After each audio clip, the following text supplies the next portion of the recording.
बघा ती व्यापाऱ्याला आपलं कांदा बघायला, आपलं कांदे विकलं का नाही काय का करून मला सायकल घेऊन द्या. आता माझी शाळा मरणाची लांब आहे, माझी लॅब धावायला जायला, आता मला काय माहित नाही सायकल घेऊन द्या म्हणजे घेऊन द्या. बरं ठीक आहे, ती येऊ दे, त्याला कांदा विकले की बघू काय तर करू. दादा काय ऊन पडलं हो बाबा, असं करता एवढं राहत काम. जाऊ द्या, किती एकर आहे तुमचा कांदा बोला. हे बघा साहेब, आपला एकरभर कांदा आहे, यात कमीत कमी 100 पिशवी तर माल निघते बघा. बरं ठीक आहे, तुमचा 100 पोती माल घेऊ, पण त्याच्या अगोदर भाव तर ठरवावा लागेल ना आपल्याला.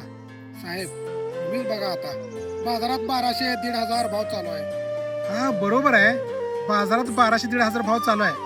पण तुला सध्याची परिस्थिती माहिती आहे का? अरे युद्ध पेटलंय तिकडं, ते युद्धामुळे गॅस मिळे नाही, पेट्रोल डिझेलचे भाव काय होतील काय सांगता येत नाही, साधी पाण्याची बाटली महाग झाली आहे.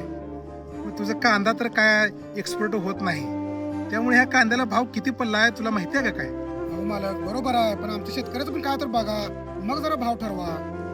बघा दादा, तुमचं सगळं बरोबर आहे, पण एक तर एवढं उन्हातानाचं मी इथं आलोय, कुठला व्यापारी शेतात येत बी नाही, परिस्थिती अशी तुम्हाला तर माहिती आहे. तर मी तुम्हाला जास्तीत जास्त किती पण तुमचा कांदा असू द्या 600 रुपयानं भाव ठरवून सगळाच कांदा घेतो बघा. अहो, काय सांगताय साहेब, तुम्हीच सांगताय तिकडे युद्ध पेटलंय, गॅसचा भाव वाढलाय, पेट्रोलचा भाव वाढलाय, साध्या पाण्याच्या बाटली देखील भाव वाढलाय, मग आमच्या या कांद्याचा भाव बरोबर वाढला नाही साहेब.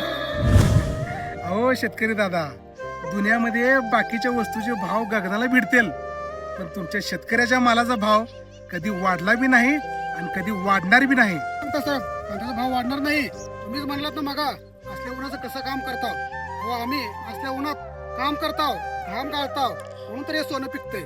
हे जर आम्ही पिकवायचं थांबवलं तर उद्या बघा तुम्हाला अन्नाच्या जागी तुमच्याजवळ साठवलेला पैसाच खावा लागेल. बघा मग त्या पैशाने तुमचं पोट भरतंय का? ठीक आहे दादा, असंच तुमचं वागणं असेल तर मला घ्याच ना तुमचा माल, राहू दे तुमचा माल शेतात पडून. अरे जा निघ, गरज नाही मला तुझ्यासारख्या दलालाची.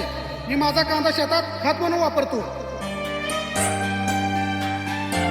बाबा मला सायकल नको ना काय नको, जाईन मी माझी मी चालत.